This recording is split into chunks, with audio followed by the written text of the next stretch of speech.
алайкум тамошобинони азиз, ток-шоуи печтоби замонро оғоз менамоем. Бо иззати хушдоман аз ки вобаста аст? Аз унвони барномаи имрӯза маълум аст ки имрӯз мо дар кадом хусус суҳбат мекунем. Меҳмонони азиз, ҳамаи шуморо ба студияи телевизиони Симои Мустақили Якум хушомадед мегӯям ва як пурсиши афкори ҷомеа аст. Марҳамат, ҳамроҳ тамошо мекунем, сипас сари хуб мақсад меоем.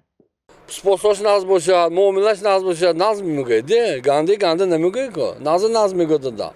Kelin qachonki o'z onasiday ko'rib izzat hurmat qilgan paytda qayna kelinni ham o'z qiziday ko'radi. Xudo ki misol mehribon bo'lsin, oilaviy va naqz bo'ladi, oilaviy ham naqz mishad.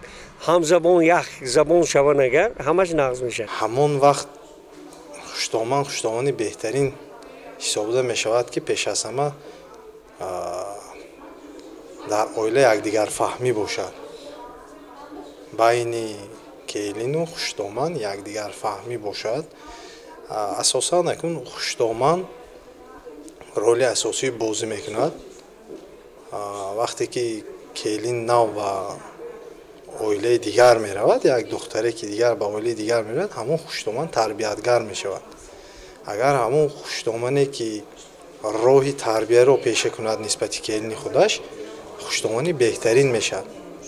Агар خشدامن کلینی خود رو چون دختری خود قبول کند البته نمونوی شده میتواند برای این کلینم باید خشدامن رو چون مادر قبول کند همه خدمت کلی کنم بهترین خشدامان میشه خدا خواهد همون کلین اگر خشدامانشون حرمت کند و خشدامانی کلین اگر باید اویلشون حرمت کند خشدامانشون حرمت کند هیچ وقت و یا خشدامانی گنده نمیشن.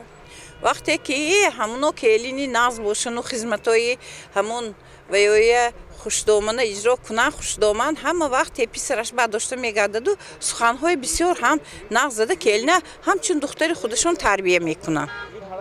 انمون وقتنده خوشدامن نه ویا اول عزت و حرمت کنن بعد وای کس عزت و حرمت میبینن.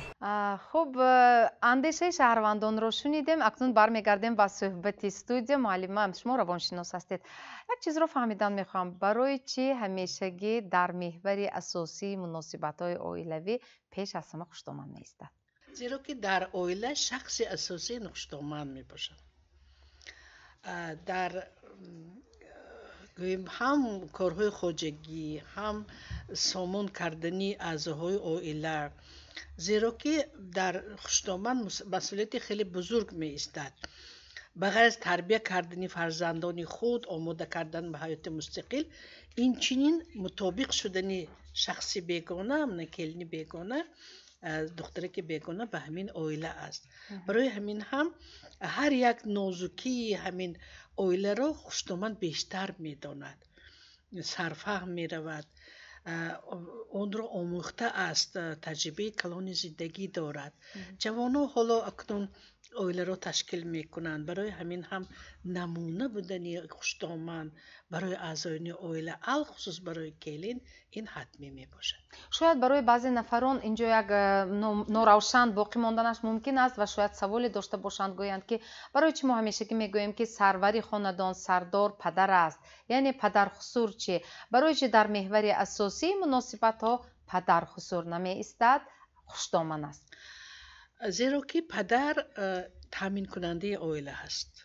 تامین کننده، اگر ببینید دیگه پدرها از پگاه تا بگاه در کار هستند یا در مهاجرتی مهنتی هستند، لیکن عائله را اداره میکند زن، مادر چون که پیشروی عائله هم از همین شخصیت زن وابستگی دارد.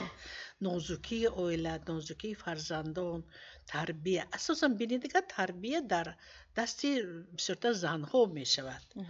برای همین هم البته پدر خسور هم نسبت دارند، موقع اون کس بسیار بلند می ایستد، ولی اداره کننده همین اعضای عائله این خوشتومن می باشد. فهمم. تشکر. سلامت باشد. در یک صحبت ما چند پیش با یک نفر ساکن شهر خوجند از کمیته محله مسجد سر صحبت تلفنی داشتیم و عیناً همین موضوع رو که در نقشه ما هم بود به ما پیشنهاد کردید و ما البته پیشنهاد شما رو به اینوبت گرفتیم و صحبت تلفنی با شما بود. معلومه چرا همین موضوع روی کار آمد؟ مشکلات سری چیست؟ چرا شما به ما پیشنهاد دادید که واقعا هم در مورد خب کدام وقت خوشتومن با عزت شدنش ممکن است این پیشنهاد رو گفتید؟ با نظر داشتید چی؟ رحمت محمد جان، اولا السلام علیکم. کارشناسای محترم، من هم به شما کنم موقع دیگه سخنهای شما همش محو تاثیر میکند. من کجایی که میرم همین جایا فقط میگن که وای معبد خان همیشه میگن فقط خوشتومن و مردم استیتان. من ناز دادم زنگ میزنم معبد جان طرف همه یا بار اینا تو میشه جورتون برم شب اینا میخواد سخن کردن یک دو تاش رفتم همون فقط کن اومده مو گندوی کلی نغزو میخواد تعریف میکنن نه عمدن اینجا عمدن یورو کاشون اسمی او ما گفتم که او خوشتومن چو گنده تو نغز شوی کلینتم نغز آخر هم تو گم نه وای اول میگد یک بار میگد کلینای برامدگیم عقل سحر بخسته السلام علیکم بوجانگ زنگ میزند می همان ندانم این اکادم سخنت باشد میگن راستی گپ دیه خینا میبیان کلین گنده میکنن میشینم میبرم کلین گپ داشتن میگیرم مثلا یک بار این من میگم که کلینشه خی هموناش شما میخوای کدیان من اصلا قیناش میگم دختراتون بیان انا شما شکرانه نعمت به انا انوره بود ابد میکنن تون یا کلین همورز عینن انی بواش بمیرد شما آب اوقات علاوه میخورتون کلینم بچه کس یکتا یک بار بس حل به وقت مونت دوید آمدست که خس خانو جور یک بار اتاق جان ها خی و آدم مدت برفت حاضر من و یه حاضر جوابش میجانم از ساعت 5 موقع ساعت 5 با آمدست من گفتم کلین چاکت ها خالم آمدنو کمکاک شینگوف بومو من از دادارم آوردمان من گفتم خیلی خالش آمدست خالش دیدست هیچ گپ نه اما یکتا دیتا باق یک ساعت به وقتتر میشوده گیس همین بیام جنجال این دوتا بچه کرده بوده میمانی آینده سانی تو کی مکلی میکنی اکن داد گفتست من دختر ای پدر دختر بیام رحمت گفتم او سال زبان تا داشته گازن همینم بچه که اساسا نپریمر همین جای همین به می بخشی دختری تو باشد میموندم انمو به علم میکشیم این خیلی نکن خیلی بشه وای کدیم راز بر کدیم با می بیام میگن که وای ای وای یافته میبود وای افریندی این بود وای بود ها من گفتم چه وای حاضر وایند قینسینی چی شای وای آدم به دختر کیم استرالنی جمشه کرمیستاد خوش قلم بولده میشیند گازمال کنی هاشه بیم با اکون گنده کاروست حالی ابار شش بیاد همتون نمیمونم این گپای نگوتون ای بس مقاوه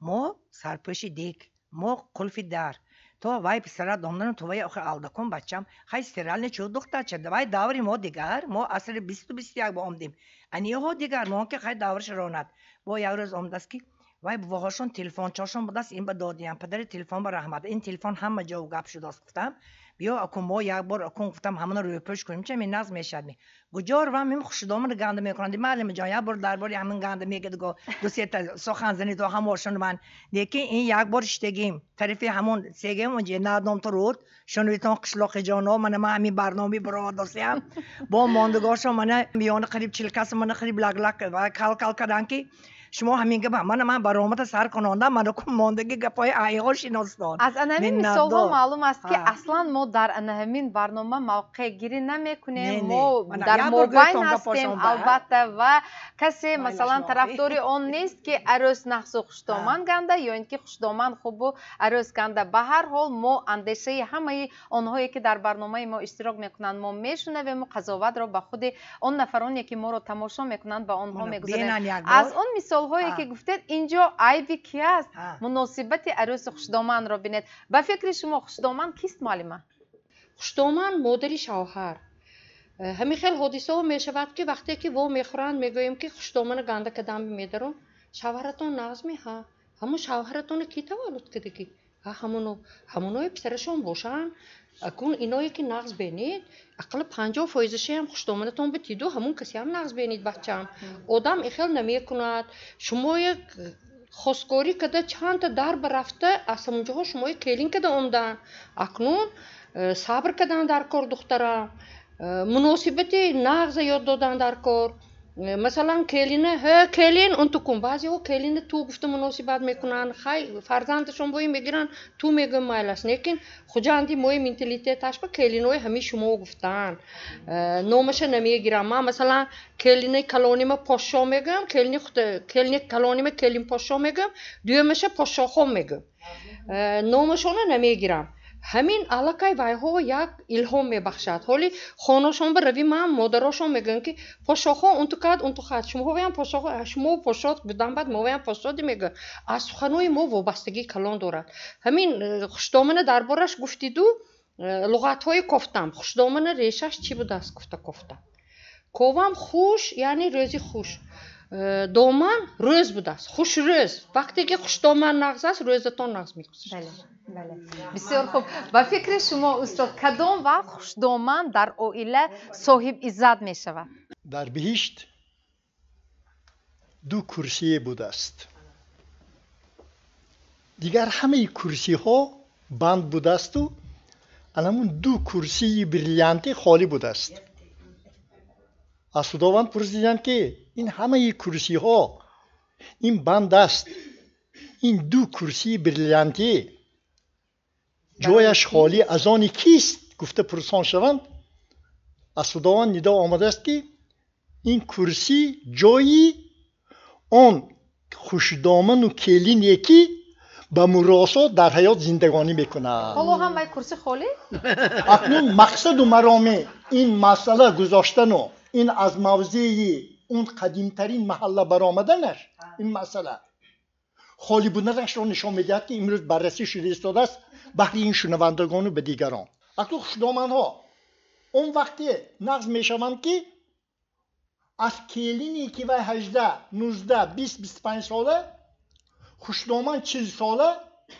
نه آن طریقه طلب کنند که خودشان اون کار را کرده میتوانند و خوشدامن دو سه کرته رو از وی کلین دیده زیادتر دراندگی سالی زیادتر عمر به سر بردگی تجربه دارد دو چیز هستی محبت خان اگر نامعقول کردید گم خفه میشوید گوش خراش هستی این خوشداملا این منو نامعقول کردید گفتم کلین پاشا همین کار صحف شده است خطا شده است همین معقول نیه گویی دیگر خندان روی هر دویش یک چیز است میفهمد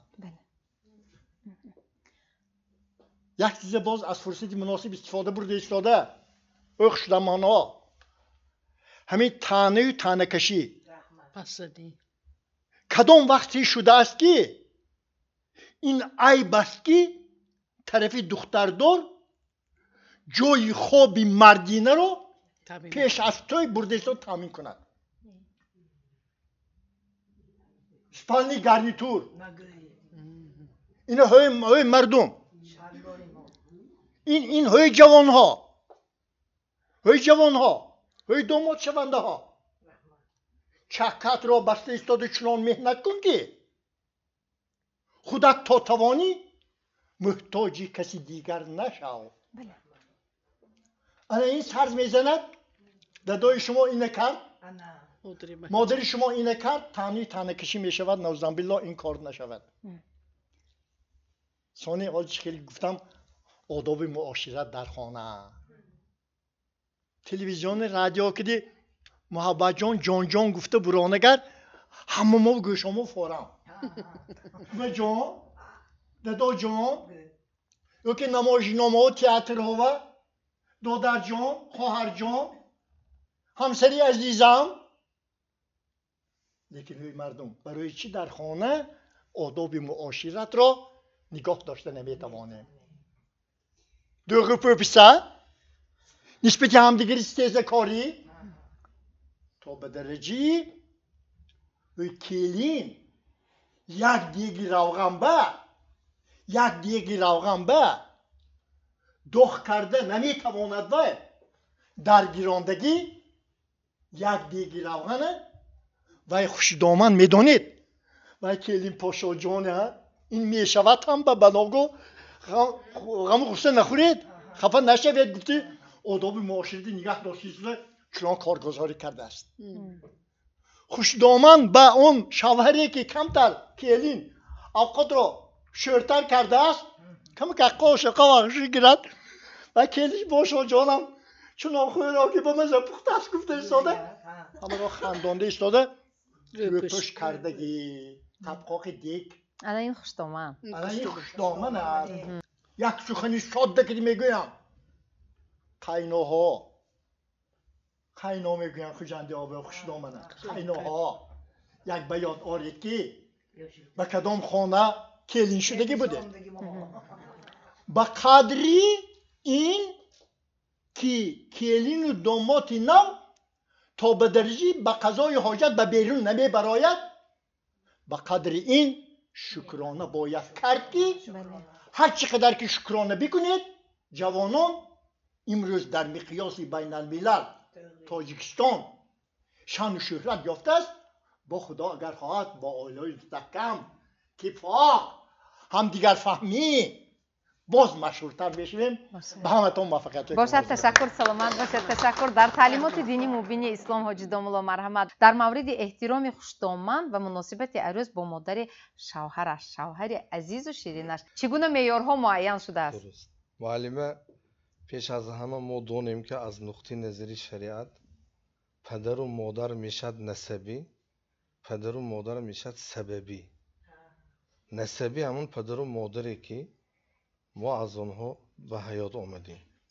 سببی به سببی بستن عقد نکاح داماد و عروس برای هر دوشانم، هر دو طرف حکمی پدری و مادری دارند.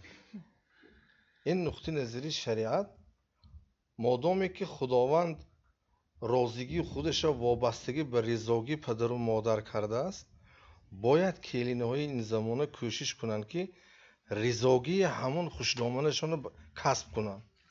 چون که پیامبر صلی الله علیه و سلم میگن که برو اباءکم یبرکم ابناءکم، شما پدر و مادرتون به خدمت کنید. اشاره کردیم که آنها هم حکمی پدر و مادری دارند. آینده فرزنده های شما برای شما خدمت میکنند. یک مقاله مردمی هست که جو زی جو رویدو گندم زی گندم. جو کاشتیم گندم نمیگیریم. ما خدمت کنیم آنها راضی شوند برکه یا گفته دعا کنند آینده کلینه های ما به خدمت میکند. این انمی خیلی حیات همی خیلی گردش داره. آن پرونده هایی که شما حمایتگریش به عهده شما است در بیشتری حالت پی آن فاکتور رقم ها خوشتومن می ایستد؟ البته در مناسبت های اولیوی طرف ها آزاد هستند. در بیکار کردن عقد نکاح نیست، طرف ها اختیاره. لیکن در زندگی گرچند که طرف ها یعنی زن شوهر برابر حقوق باشند هم گرچند که در مناسبت های اولیوی آنها زن و شوهر باشند لیکن از بس که در یک عائله استقامت میکنند خواه نخواه تاثیر اطرافیان هست. از جمله خویش تباران، خسور، خوشدامن، من شوهر خویش تباراش، مانند برادرش و خواهرش، اینها البته تاثیر کلام میرسانند. در اینجا برای هم کلین هم داماد یک مسئولیت وزنین در داشت دارند که باید آنها زندگیشان همین طور برند که با دیگران در مراساگی. مثلا در اینجا از همه برای مرد مشکل تر است، اینجا خوشدامن یعنی مادرش، اینجا زنش باید ترازی را موازنه نگاه دارد. زیرا که شوهر در کار است، خوشدامن و کلین در خانه است، در با کارهای اولیوی مشغول هستند، خانشین هستند. انا در اینجا اگر آنها زبان یافته نتوانند اینجا معما میشد یا که محض دخالت خوشدامن میشود که باعث ویرانشوی عاقبت به آوردن بیکارشوی عقد نکاح آورده میرسند. لیکن هستند حالت هایی که اگر خوشدامن با فرهنگ، با مدنیت، با تمکین باشد، من معرفت حقوقش بلند باشد، میتواند همین عائله را نگاه دارد و آنها خوشبخت و سربلندانه زندگانی کنند. لیکن با یک کردار و رفتار ناشایست خوشدامن باعث می شود که عائله ویران شود. تشکر. با عزتی خوشدامن معلمه پیش از همه به فکر شما از کی وابسته است در عائله؟ البته در اینجا بسیار خودتون خوشدامن هستید؟ شاید از تجربه زندگی میگویید؟ نه فقط خوشدامن، نیور کلین دارم، نیور داماد دارم. خوشدامن کلان. البته من در بعضی محله ها برآمد میکنم و میگویم که وقتی که آدم فرزندو کلام میشن و وقتی اویله کنی میشد کلین کرده میبیان این گفتنی آن نه که من امروز قینو شدم همه گپی من گپ نه همه یک طرف من یک طرف نه البته خوشتامنی بهترین این که البته وقتی که کلین گرفته میبیان و کلین تماما در دیگر اویله تربیت شدگی اویله شما دیگر پخت و پس معامله رفتار دیگر البته خوشتامان اول همین کارهای یاد دادنش در کار کلیم که باید خانه موه من این خیل کار پخت و پس من این خیلک مهمان قبول کردن این خیلک بعدا طلب کردنش در کار اول یاد دادن در کار بعد طلب کردن در کار در اینجا اکون همه وقت خوشتامانان نمیخواهند که از یک جا کلین کرده بیان مبلغ صرف کنند بسیار تردد کنند و کلینه گندگی کنند در اینجا رولی کلانم کلینه میبازد من به همه کلین ها به همه جوان ها چی گفتنی وقتی که یک اویله با اویله دیگر کلین شده میبیاین و اویله همچون خونی خودشون برین قبول کنن شوهر عزت و حرمتش قینوی من امک پاچوی اگر حرمت احترام کنن هیچ وقت خوشدامن بدگویی نمی کند بعضا انمیخه حاضی درباره تلفن ها بسیار گپ شد تلفن در دست گرفتن وقت و ساعت دارد مرحمت انا تلویزیون بینن نصیحت های گوش کنن که از این بهره برن یا اینکه کمبودی همین اهل اویله به کوچه نبرارن من کمی باشدم از همین اهل اویله خودم کم که سخن گفتنی ما 4 کلیم بودیم قینوی من بسیار زنی عجایب زن بودن که سیری خانه به بیرون نمی بردن یگان مراتبه یگان کلینه با یگان کس گنده نمی کردن فقط اگر عیبش باشد روش به می گفتن که دخترم این کارت اون تو این کارت اون تو برای همین یگان کلینی و یا 1 ساعتم از خانه عروس کده برآمدگی نه من این گپ کردی چی گفتنی این زنهای پیشتره بسیار عقلی بلند داشتند حاضر ما هممون میخونیم همه دیپلم دارد همه چی میگه کن من صاحب معرفت لکن اویله ها جدا میشد منم همین به حیران میشم منم بعضا 1 ماه بعد 2 ماه بعد مویم حکومت به اویدی همین اویله ویران شوی اشتراک میکنیم بعضا اویله های دیده حیران میشید که همین سال زمان چقدر ممکن که اویله جدا شود همه چیز مهیا از سری از پولی از بود شدن فقط طلبات چی طلبات سخن نقص مهربانی خیلی خدمت باشد همین حاضر چی خدمت هست خدمتی بسیار هم نیست خیال میکنم که کلینوی من مراجعت میکنم که حرمتی همون اویله به جا بیارن هیچ وقت خوشدامن بدگویی نمی کند خیلی من به همه خیلی تشکر سلامت باشید معلم بسیار با یک جهت اینجا بلندگوی یک را گرفته ایستادن مایلش گپ زنید محبت خان صد به ذرایع امروز برنامه‌تان اهمیت کلان تعلیمی تاریخی دارد چون دیگر وقتا این خیلی برنامه ها نیست این برنامه تربیوی است میخوانم بگذار هر نفر برای خودش عبرت گیرد تاریخ شناس گفتم در کار که همین مسئله عائله داری تاجیک خوشدامن عالمان روس اندریف سیمیون بارتول شیشوف همین درجه آموختگی که با خدامان درست نمیدانیم من همین در محله های رزاق چارچراغ صادرخان حافظ چشمه ارزنک صبر و بسیار همین عائله های با احترام که سوال جواب گذراندم در دوام 30 سال کافیده مردم شناسی و هر سال 2 مرتبه از 100 استودنت های کورس های 5م 4م سوال جواب میکردم از همین 80%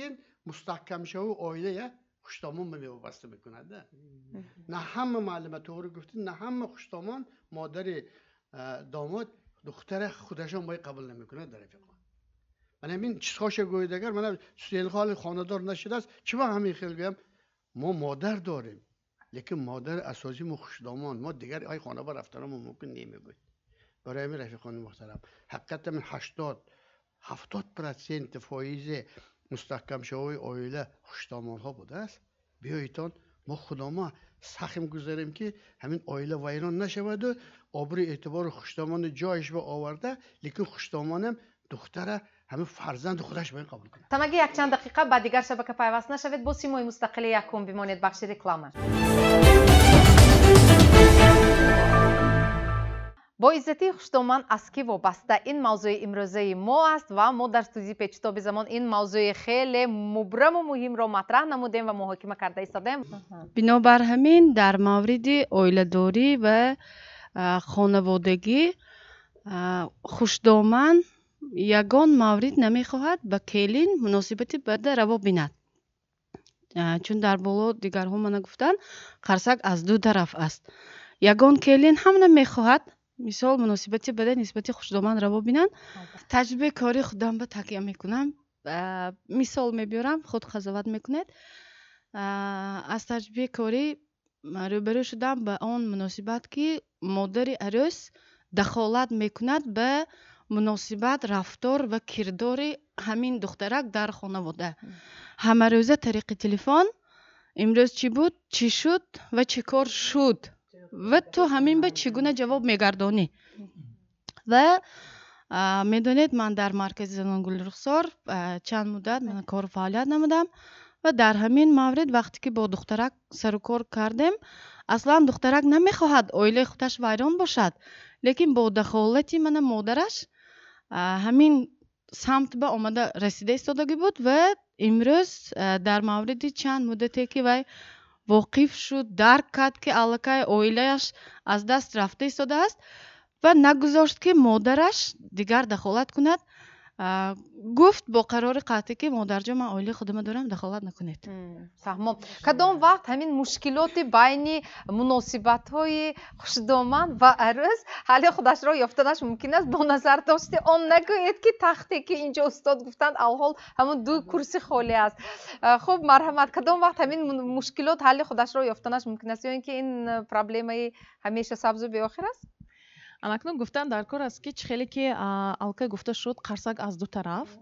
در حقیقت هر یک کس اگر هم تو نظر کنیم اگر ما سن و سال ما از یعنی که ما همین وایب میبیاییم، همین دوره همین مرحله و میبیاییم، یعنی که اول عروس بعد مادر انا بعد خوشدامن بعد بابا بیبی میشه ما، یعنی که انا همین مرحله های اثر میگذراند هر یک انسان. وقتی که ما همین اویله های جوان به امروز ما بسیارتر با جوانان یعنی که همین سمینار ترینینگ کام میگذرانیم، مقصد اساسی همین براه ماندن مناسبت درست، یعنی که درست مناسبت کردن از روز اولی اویله داری.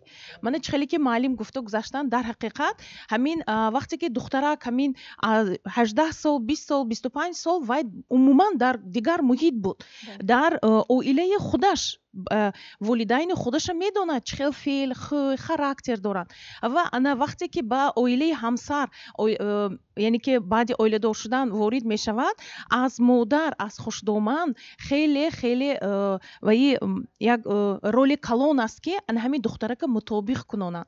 از جهت پسیکولوژی گریم اگر در حقیقت دخترکان یعنی که زن تستر مطابق می شود کدام حالت که نباشد نظر به مرد، یعنی که به زن فقط همین فهمانده همون دخترک به فهماندن و یاردم رسانیدن این از طرف خوشدامن رولی خیلی کلان میبازد. برای همین دخترک بیام اینجا یک چی میگوید مصلحت دادن در کار است که وقتی که مادر خوشدامن میگوید ها خوب قبول کند، برعکسش نگوید که نه خونی مانده من خیل بود گویند. اگر علاقه یک کلمه سخن بینید که بینشان علاقه ذهنشان همه خیل باشد همه خیل کنید میگونو انا دیدیم که علاقه مناسبت دیگرگون میشود. برای انا همین کم ترکک هم خوشدامن هم عروس هم بین همدیگر یعنی که کمتر نسبت یکدیگر پرتوقت باشند.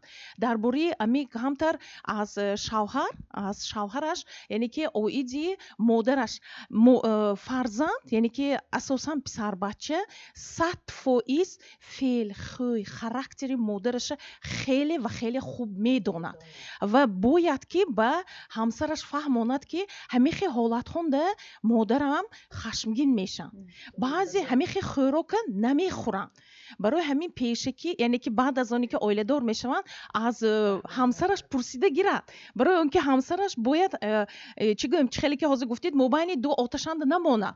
Вай ҳам модараша дӯст медорад, ҳам оилаи худаш, ҳамсари худашро мехоҳад оилашро пеш барад ва барои пеш бурдани оилаи худ бояд ки модараш ба нисбати модараш ҳам муносибати ғамхорона кунад ва аз тарафи ҳамсараш агар ҳамин ҳамсару модараш якдигарашон ки агар хуб муносибат кунанд, бовар кунед мард худаша хушбахт ҳис мекунад. Вай медонад ки хонашанда модараш, ҳамсараш бо ҳамдигар ҳамин омад ки онҳо як пиёла чой хӯрда хандон, як хӯроки бомаза пухта мондаанд, аллакай вай эмоционально, яъне ки ором мешавад, хурсанд мешавад ва хушбахт худро ҳис мекунад. албатта ташаккур маълима. хуб кадоме аз шумо аввалин шуда илова доред? марҳаба. биёноги биодоби наисобитон тибқи қонуни шаръӣ ва аз ҷумла дар никоҳ ҳам тан ва нафси нафисии худро бахшидедаш ба занӣ мегӯем. ба амаку қайно хизматкарне гуфта истода намепурсем. ина ба моҳит аст ҳарфам ревитон. сони дигараш ин ки ман келин шитаст, қайно шитаст, мехоҳам ки ҳамун чое келинам рехтӣ кард ҳамсарам. алакун тибқи ибтикори пешвои маззи миллат дар конститутсиямон пайваста ба худшиносию худогоҳии миллӣ ин хизмат кардани фарзанд ба падару модар дохил карда шуд. намак дар комҳо ширинтараш шарду шакар гардад, ҷигарҳо хун шавад то як писар мисли падар гардад, падар аз шавқи дил дар кӯдакӣ дасти писар гирад ба умеде ки дар оянда писар, келин, дигарҳо дасти падар модар гирад. қобили меҳнат пайдо кунад, дар дами пирӣ хизмат кунад. ин одоб устуб аст. лекин дар қонуни шариат ин хизмат кардан нест. фақат вай шавараш писарашро удда карда гирад. ва ногоҳ қайноҳо, хушдоманҳо аз ин гап хафа нашавед. хизмат кунад, келин хизмат кунад, оянда фарзанду набери дигарош ба вай хизмат мекунад. дуруст аст? албатта ин чихеле ки устодо ишора кардан дуруст аст. мо инҷо агар назар кунем, як тараф хушдоманҳо, як тараф домод, як тараф келун ҳастанд. гоҳо мешад ки ҳамин истиқлолияте ки барои домоду арӯс дода шавад, камтар ҳамун тавозунаш вайрон мешавад. дар кай хоб рафтан, кай хистанаш, ҳамин вая масалан назорат кардан. хулоса як чизи муҳим ҳаст ки хеле ки ишора кардан, дуруст вайҳо ҳаққи пурсида намешад, ҳаққи масалан вайҳо ба хизматашонро ба ҷо овардан ба вазифадор нест, лекин оянда натиҷаи хуб намедиҳад. мо ҳамин хел миллате ҳастем ки анъанавӣ ин таълимотҳо омодагӣ аст. дар ҷомеа вақте як инсоне мебинем ки аҳли фазл ҳасту, дуогӯ ҳасту, ҳама эҳтиромаш мекунад, беихтиёр мегӯем ки ҳамин дуои падару модараши гирифтагӣ ё ҳамин келин бисёр хушдоманаш ба хизмат кардааст, дуо гирифтагӣ кам намешавад. ана ҳамин чиз аст. оли ҳадисе ки ишора кардим ҳам ҳамин аст. бинобар ҳамин аз хушдомонҳо хоҳиш мекунам ки камтар ҷавонҳо ва оилаҳои ҷавон истиқлолиятро додан дар кор ва ҳоям камтар озод худаша ҳис кунад. баъзан мешавад ки аз тарафи арӯс барои хушдоман ягон суханҳо гуфта мешавад ё мунозира мекунад. акун тасаввур кунед ки шавҳараш ҳамунҷанда вай ки мунозира кадост вай модараш аст. вай ғурури фарзандӣ вай муҳаббати модар маҷбур мешавад сухани сахт мегӯяд ё сахтузор мерасад. ин хел ҳолатам шуданаш мумкин аст. бинобар ҳаминам домод байни хушдоману ҳамсараш як норбоне бошад ки ҳамун мувозината нигоҳ дорад. бечора. марҳама мушкил аст. дар таҷрибаи ман як ҳодисае шуд ки хушдоман асаби он ки оила дар мадди ҷудогӣ аст муроҷиат карданд. дар вақте ки дар алоҳидагӣ суҳбат кардем ҳам бо хушдоман, писар, келин, хушдоман баъд фикр таҳлил карда чунин гуфтанд: ҳамин ҷудошудаи оила ба ман сабабгор шудасям. сабаб чи? иқрор шудан. ман духтаром ба келина ганда мекунам. ганда мекунам. ман дарди дил мекунам. درد دل میکنم لیکن دخترها این استفاده بردن سخت میرسیدن داد میگفتن تنقید میکردن کلین هم جدا شدن نمیخواهد من میگه شوهرم من دوست میدارم من جدا شدن نمیخوام لیکن اگر من جدا شدم پدر و مادرم من خفه نمیکنن من صاحب خانه میشوم فرزندم گشته میروم ببینید در وقتی که اکن خوشتومان گفتن که بعد فکر کردم گفتن من چیکار کنم معلم عزیز چه خیلی تشکیل کردگی باشید همین عکسش کردن در کار کنم اکن خوش روی نشان دادن در کار زیبا تا که مناسبت ببینید مناسبت از همه کاری مشکل این مناسبت همه کاری مشکل آسان مناسبت همین کنده شد می رسمانا پیوند کرده برای همین در اینجا بسیار خوشتابان قریب که 3 بار کار کردن دختران نکدی دختران کدی کار کردی ساختن از دیگر ویران کردگی چیزا بعضا حیات می سازیم ساختن و اویلا جدا نشد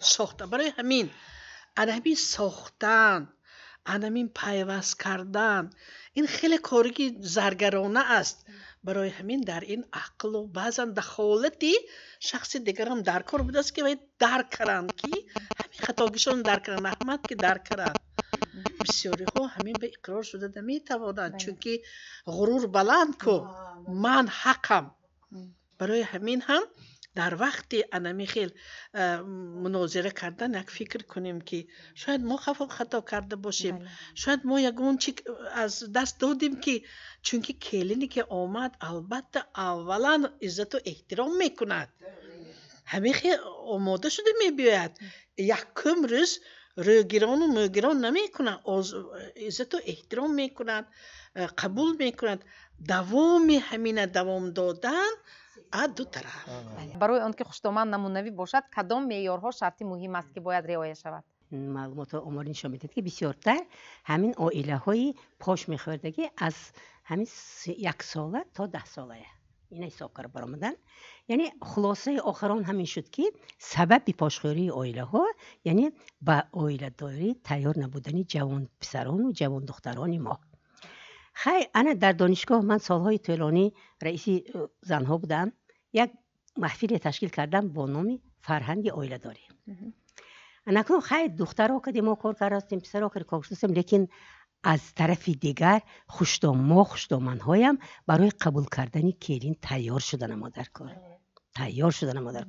و یا همشون دختر قبول کردن ما در کار خدا ما فکر کنیم که او دخترکی که 18-20 تماما در دیگر عائله کلان شدگی تمام رسم و رسمی و عائله دیگر انا از پدر و مادرش و یک کنده گرفته می بیاییم عائله و او چه خیلی و یا ما قطار فرزند ما ندانیم انا و یا اندم خوراکی دلخواهش است و هم مونده می شود دلگیر می شود انا برای همین من یک خوشتومنی 5 کرته 6 کرته یعنی خدا شکر که یگان تکیرینا نشونیدیم که همین خیلی البته یگان شخصی نیست که یگان کمبودی نداشته باشد خطاگی نداشته باشد لیکن همین یکدیگر فهمی و همدیگر فهمی باشد و بین یکدیگر به حرمت و احترام باشد البته همه کار نقض میشد همین من دختری عمام کلینکر آمدم و یا من تو میگفتم وقتی که کلینکر آمدم قینوبم بسیار هم زنه که بسیار هم اکن اوریجینال بودن گفتن که دخترم اکن و یا شما تو نمیگویی شما میگویید من چه خیلی و یا شما میگویم اکن کوچه من گویم اگر که نید همین وقتی که شما میگویید بعضا فعل آمده ننده بعضا دهون به هر خیلی گپ آمده شما گفتن به هم گپا گفتن نمیتونید شما فلان خیر گفتن نمیتونید این تجربه خوشدامنی چندین کرده انا همین این پیشنهاد عجایب بهترین که همین سخن اساسا همین مبین به همین یکدیگر مراسم انداختگی معامله معاشرت یکدیگر فهمی اگر همین باشد خیلی که میگن که یار اهل باشد کار سخت میشود بله تشکر سلامت باشید مرحمت شما نیز در جامعه‌ای که زنها بیشتر هستند و اساسا خوشدامن‌ها اونجا می‌نشینند صدر مجلس میشود و در همین مسائلی که امروز ما مطرح نمودیم در مورد موقع خوشدامن در عائله هم صحبت میکنید البته آدم گندگیش نیست همه خوشدامنای هم نقص کلین هم نقص فقط که خیلی که اینجا گفتن یکدیگر فهمی شود. فقط از طرفی دختردار من با همین گفتن هستم که پیش از اون که من ما صندوق پر میکنیم زای خوشروی میکنیم، پیش از همین ما بخچه دختر و ما صندوقش به اول حق خوب شده است ندانستیم انداخته فیسانیم. همین بعضی فعلشان آمدگینده خوشدام ها و حق خوب شده است. و جان من کجا وقتا رفتم حاضر من به نهایت خرسندم که که تجربه خودم میگم که یک کلین دارم که مبادا یگان چیه آدم میشه دیگه یگان دیگر چیز به اگر نصرینی اگر نباشد میگن که و جانی اصلا یگان جا خطا رفتگی باشم گویید من اصلاح کنم. نه این از طرف شما نمیگم، همه کلمه دوست میدارم که مثل دختری خودم دوست میدارم، لیکن کلینم هم نسبت من مناسبت دخترانه میکند. این خیلی که گفتن چپک از دو طرف انم به حق خوش دست ندانستیم گاه همین فعل عمدگی خوشدامانه برنده میبرود. زنده باشن الهی و گل دخترای ما نوجوانای ما الهی خوشبخت باشن، کوشه هاشون که کوشه پیر شون. زنده باشید. سلامت باشید. تشکر. مرحمت. پیشنهاد از شما شنیدن از ما، قبول از آنهایی که ما را شنیده ایستادن. السلام علیکم تماشاچیان محترم. من بسیار امروز سخنان رو گوش کرده ایستاده. بار اول که اینجا آمدم گپ سخن درباره قینو و خوشدامان رفته ایستاده است. البته اینجا بسیار کسا بسیار چیزها گفتن، لیکن من یک چیزی گفتنی هستم که البته زندگی پیراهه‌ای کس ناگذر هم داشته است. آب و آتش، روز و شب، سود و ضرر هم داشته است. از پسی شامی سیاه و تندبادی فصل دی، پس شبی مهتابی و نوری سحر هم داشته است. یک آدم دخترشون رو جای میتونه میگن که بچه من تو یک گپ بگم.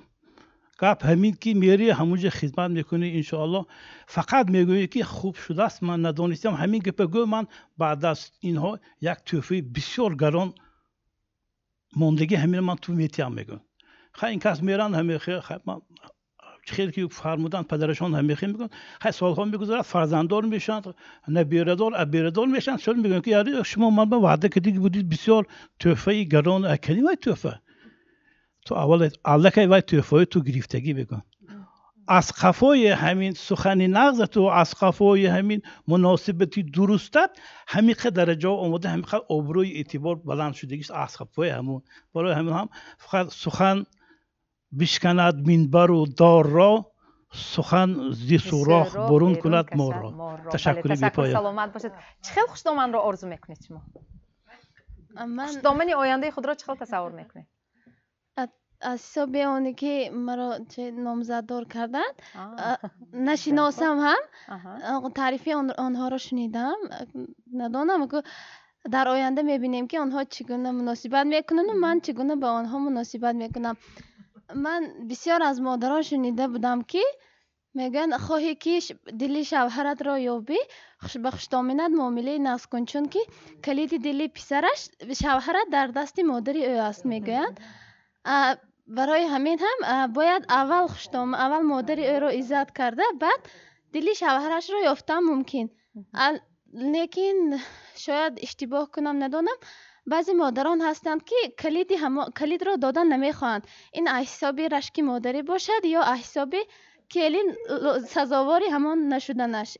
این را ندانم که خوشدامن ها میدونن. سلامت باشید. تشکر. شما چی خوشدامن آینده خود را چقدر تصور میکنید؟ به هر حال هر یک دخترک در دل خودش یک آرزو میپرورد. الحال درباره شوهرتان نه آینده شوهری من پولدار باشد، زیبا باشد، قامت بلند باشد، نه مادری و شوهری عزیز شما چه خیلی باشد به فکر شما؟ مادری شوهرم در یکمین درجه حرمت کردنش در کار. شما رو؟ نه البته که اول من حرمت آنها رو به جا می آورم. آن کس هم به من حرمت کردنشان در کار، چون که من 22 سال باشد 22 سال در خانه مادرم هستیم. من قانون و قاعده وای خانه رو که نمیدانم، برای تا مطابق شدنم به من کمک رسانند. اگر کمک نرسانند شما همچون روانشناس آینده به خوشدامنتان گفته میتونید که مادر جان مرا تربیه کنید. گفتنتون ممکن؟ گفتنم ممکن میگویم جوانان با واسطه سخنهای درست البته سخنهای سحرناک گفته میتوانم. تشکر سلامت باشد. معلم مرحمت پیشنهاد شما وابسته به موضوع امروزه. خب البته کدام وقت خشدامند با احترام با عزت شدنش ممکن است و در عائله صاحب آبرو و صاحب اعتبار میکرد. پیشنهاد. تشکر. من اول میخواستم به همین جوانانی که آینده یعنی که اویله‌دار میشوند همین رو گفتنی هستم که حضور چنانی که شما گفتید خوشدامنی خود رو چخیل تصور کردن میخواد چخیل میخواد که خوشدامنی شما چخیل باشن. من یعنی که 4 کرده خوشدامن هستم یعنی که 4 فرزند دارم. 4 پسر داره؟ نه یعنی که با دامادهایم خوشدامن کو. بله. اول من به همین دخترکان گفتنی هستم که یعنی که اونها اویله‌دار میشوند یعنی که خوشدامندار میشوند به خوندن میروند چون که ما آموزگار هستیم دانشجویان بسیار هستند و در همین موردها بعضی موردها میشود که دانشجوها از خوشدامنهای خود یعنی که قناعتمند نیستند. بعد من به آنها سوال میدم که در خانه‌تان مادرتان شما رو جنگ میکردن؟ ها جنگ میکردن. انا اکنون شما به خانه شوهرتان رفتید یعنی که خوشدامتون شما رو جنگ کردن. به یگون مورد می شود که برای چی شما همون جنگ خوشدامن رو جنگ مادر قبول نمی کنید حالان که مادری شما از آن بدتر جنگ میکنن. یعنی که دیر میمونید یا دیگر کار میکنید. وقتی که شما همین جنگ خوشدامن رو همچون مادری خود قبول میکنید وای به شما سخت نمیرسد. یعنی که اویلتون اگر همچون مادری خود قبول کنید آینده حیاتتون شیرین میشه. بله. من آمار گفتم در کار همین نزدیک به 10 روز شد از 100 نفر دختر پرسیدم 2 سوال 1 ماه دوام کرد مادر جان 70% مادر جان قینای خوشدامن اعلام کرده. من برای چی گویم خوشدامن مادر جان برای چی مادر گفتم گفتم مادرت مادر گفتید این کس مادر جان گفتم معلم آینده تقدیر ما این کس که بله تصور کن تو برای همین چی پیشنهاد من همین که رفیقان محترم همه گفای زوره گفتم من طرفدار هستم همین خوشدامان ها مادران همه مادرین من همین خوشدامانی هم جایش به آوردنتان در کار. بله. چون که عائله نو ده و این خالی نو رفیقان وای فرزند خودتون باید قبول کنید حتما من تشکر سلامت باشید. جوانان پیشنهاد دارید؟ نه برای آن که واقعا هم ما مادر جان شویم ما چیکار کنیم با خوشدامن‌های آینده؟ رئیس آمدگی 3-4 ماه مادر جان بعد 3-4 ماه علاقه بواش میگفتگی میشن. مادر جان گفتم بیام پیش مادر خودشون برم بعد 1 سال و 4 سال میگفتگی میشن. این همش از خوشدامن ها وابسته است. برای تمامی عمر مادر جان موندن به همون باری کار کردن مادر کن. برای این مونده باز هایم کسا هیان که قینسینیچه هیان افسون هیان دیگر رو هیان که وای هایم با ما یاردم کده میستن انه های یاردماشون کدی ما باز خودموی احوالی وای به گرفتار کردنمون ممکن است.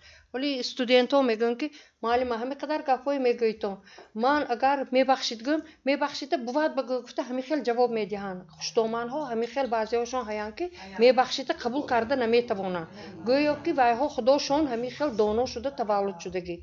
برای همین امروز موضوع جدا هم موضوع نغز است که موضوع خوشدامن هست. کلین ها حرکت کنن که همون خوشدامن به وای معقول میشدگی کارهای کنن رفت تو وای ها معقول نشود خیلی که دخترکا گفتند 22 سال 18 سال خانه دادای وشام زندگی کردگی خیلی که حاجی دامبلا گفتن بچه جون این کارتون نغز نگفته ویاگن نی ویاگ نتونه دو این میبخشید گد میبخشیده قبول کرده توانا انا همون وقت سانی اویلایی بچه ها ما پایدار میشد من اندیم انیسیت فرزندم 6 تا نبیرم 9 تا قدام هیم خدا و شکر همشون یک آدمایی وای گپ میفهمیدگی کلینم هم عزت و حرمتش جاش میمونیم و هم دخترای من عزت و حرمتش جاش میمونن. همین کلین ها وقتی که قینسینی هاتون میامدگی رزبه کوشش کنیتون که خانتون به پیش مادر جانتون بشیده خدمت قینسینی هاتون کنیتون. ما همین دین گفتش هم به و هایم همین دم به میبیاد شما هایم همین دم به میبری تو ها بعضی وقت انا همیخل میشکتی دخترم اومدگینده مونده میبرود گفته پسراشون با گنده میکنن پسراشونی بچم اومد چوب رفتی یا کم اومد چوب رفتی گپ‌های زیاده که میشود که من که در محله هستیم حادثه های بسیاری و میخورد که پیش راه اینو گرفته نمودار کن موضوعتون جدا هم موضوع مبرم است آفرین شنوندگان عزیز کوشش کنیم که ویرانشوی اویله های پیشش گیریم ای مردم ای بیننده ناشکری نکنند باز میگویم که این تاجیکستان آفتابروی و بهشت آسا اگر همه یک دل و جان بی مناسبتی غیر شرعی با مناسبتی خوب آباد و زیبا گردانیم خداوند قادر است که 100 سال چخیلی که پیامشان بگفتن انسان را عمر بیناند اگر ناشکری کرده ایستاده حالا نامعقول کرده گفتگیم برین رفتار کنید کم 6 ماه روزگارتان برکات نمی شود با اهل شنونده اگر خواهید که زندگیتان شیر و شکر شود اگر خواهید که نخل دوستی پرثمر گردد اگر خواهید که کار و بارتان ظفر بیابد کاروانی صلح و وحدت زنده باد گویید انه پربرکت می شود سلام باشید تشکر خب معلومه در انجام برنامه اینجا پیشنهاد بود که ما چی می شود که یک بار طرف خوشدامن ها شویم گفته به همین مضمون به ما پیشنهاد دادن نگاه کنید که دوامی این قریب 1 ساعت باز مسئله چنین مطرح گردید که واقعا باز هم گشته مسئله سری همین خوشدامن عزیز می فراید مسئولیت نیست همچنین عالم است و کم سواد است بینشان عربده شود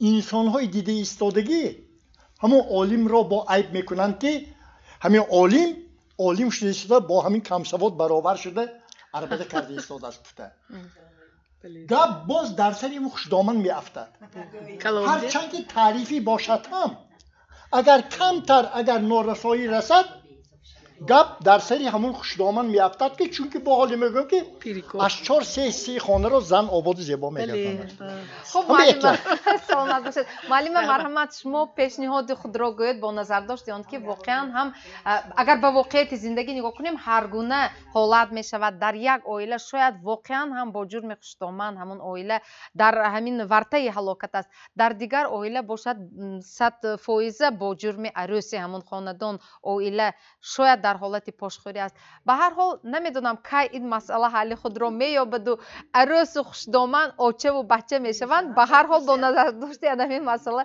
پیشنهاد خود را گویید محبت جان دل بزرگ داشتن لیکن ما آچه و بچه بودیم با خوشدامن بنابر همین من میدونم که هست این گناه بله راهشان صاف باشد برای اون که شخص دیگر رو دوست داشتن دل بزرگ داشتن لازم است نه همه دوست داشته میتواند نه همه قبول کرده میتواند چون که گفتن دخترک هست رشک مادرانی پاتولوژی هست که حقیقت نمیخواهد و کلین رو همچون رقیب قبول میکنند نه اینکه همچون دختر برای همین هم ادمین پاک بودن دوست داشته توانستند قدر کردن گذشت کرده توانستند این همش این خصوصیت های خوب انسانی است بگذار در دل ما دل مادر که هست دل مادر در دل مادر فقط مهر و محبت نسبت همه باشد اگر خوشدامن ها خواهند که به عزت و احترام باشند وقتی که کیلون کده میبیان و با منزلت خدمتگار یا کنیزه قبول نکنن با منزلت دختری خودشان قبول کنن دویم جهتی دیگر همین کیلین ها وقتی که خوشدامن کدی مناسبت میکند همون سخن استفاده برد که پدر و مادری خودش به استفاده میبرد آن سخنی که پدر و مادری خودش به استفاده بردن به جرأت نمیکند نباید خوشدامن به این سخن استفاده برد چون که آنها به منزلت پدر و مادر هستند واقعا سلامت باشم سلامت باشید تشکر خوشدامن کیست ӯ модари мо аст, тарбиятгар, меҳрубон, модаркалони фарзандони дилбанди мо аст. хушдоманд занест ки барои фарзанди азизаш, барои ҷигарбандаш аз миёни чандин нафар духтарон шуморо арзанда дониста ҳамсари якумраву рафиқаи ҳаётӣ ва модари набераҳои ояндааш интихоб кардааст.